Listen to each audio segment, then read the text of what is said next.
Good morning and welcome to The Big Picture with Senator Phil Boyle. I'm Senator Phil Boyle from the 4th Senate District, and in today's show we're going to talk about some of the goings-on in Albany of late. Of course, the big news is the recent passage of the New York State budget. This is the 4th year in a row that the budget was passed on time.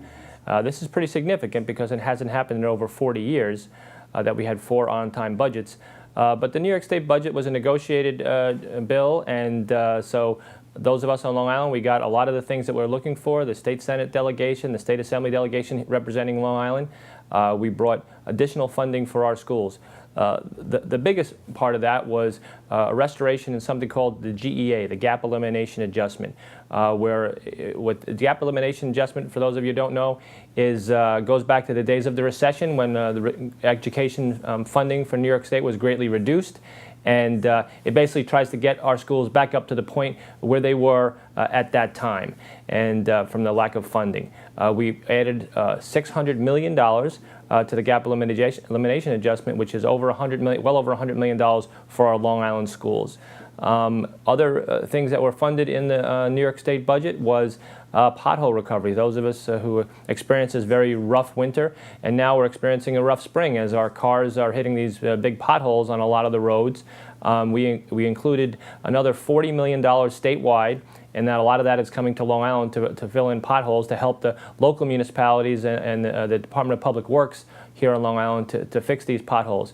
Now, if you have a pothole that you are miserably hitting every morning on your way to work, you can go to our website, boyle.senate.gov, and click on the button. It has a picture of a pothole there, so just click on there, or you can call our office at 631-665-2311 to report a pothole.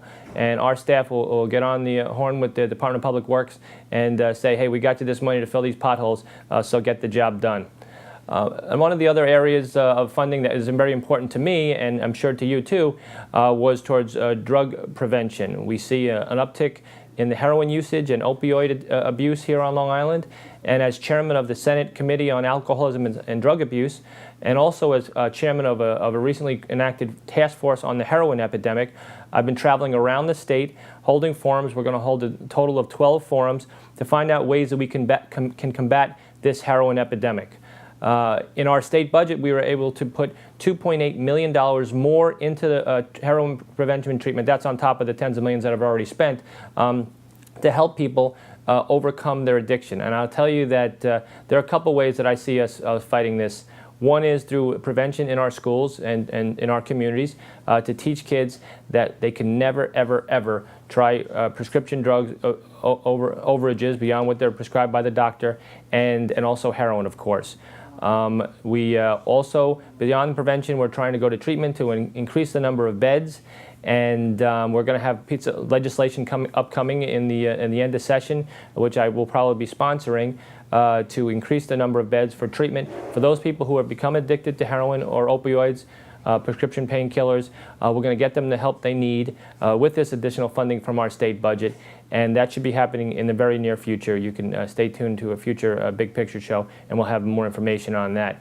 Other areas of interest is Common Core. The Common Core curriculum, which has been a great controversy, the testing that goes on, the stress that's involved with the children, parents, and teachers. We did something about that in this state budget. We've delayed for 2 years the use of tests to on our advancement from Common Core related tests for advancement for our students. It basically says that we can't stop the tests from happening. A lot of them are federally mandated, but the test results will not be used to advance on advancement for your students. This is significant. I mean, the stress is still going to be to take the test, but at least you can tell your kids that the results are not going to be counted against them as we move forward. I'm also a sponsor of legislation by Senator Zeldin and Assemblyman Al Graff, which will, in essence, delay it for the Common Core curriculum for 3 years while we review the Common Core curriculum and see whether that is actually the best thing for New York State. We all want to improve our educational performance and standards in our schools, but the question is whether this Common Core curriculum is the way to go. I'm not sure if that bill is going to pass, but I do know that we do have the 2-year moratorium in place for the testing on our students, and I believe that we'll pass legislation regarding teacher evaluation as well, regarding the Common Core tests, but that remains to be seen. Finally, I would like to say that we also included money for our public works, our bridges, our roads, beyond the potholes, for our localities, and giving them additional funds to help repair bridges, repair roads, and significant amounts of money for Long Island. For example, some of the communities in the area that I represent, this is called CHIPS funding is the acronym. In the town of Babylon, we've increased it $142,047. In the town of Islip, we've increased it $252,853. The village of Babylon, $24,322. The village of Brightwaters, $12,231. And the village of Lindenhurst, $52,556. Now, if you live in those communities, and I hope you do, then you'll be a constituent, you can get on the horn to the locality, the town of Islip, the town of Babylon, or one of your villages to say, hey, this road, my road hasn't been paved in a number of years, and beyond the potholes from this past winter, we'd like to get this road repaved, or a bridge that I go over every day. It's been in disrepair, so please use some of this additional funds to look at my particular road or this neighborhood that I drive through. In upcoming events we're having in our office, and I hope you'll consider participating, on May 3rd, Saturday, May 3rd, from 10 to 12 noon at Field 2 Robert Moses, we have I Love My Park Day.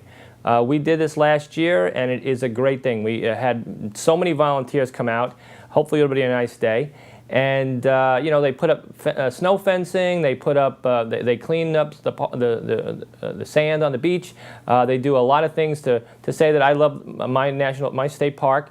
And I can tell you that we put a lot of additional funding into our state parks this year, including, you might have seen, the $68 million for Jones Beach. But Robert Moses and the other parks in our community are similarly getting some additional funds. They're going to look very good this summer when you go out to the beaches. But if you come to I Love My Park Day on May 3rd, Saturday, May 3rd at 10 o'clock to 12 o'clock, you can be part of saying, hey, I made this park and my park a nicer place.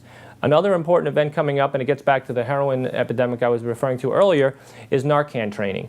Narcan, for those of you who don't know, is a drug that can be administered nasally. You can spray it up the victim's nose. If you, God forbid, if you come upon somebody, a friend, a family member, who's experiencing an overdose, you can use this Narcan, spray it up their nose, and revive them, literally saving their life until the ambulance and other healthcare professionals can arrive and get them to a hospital. We are having our Narcan training, and what it is, it's going to be about a 45-minute class.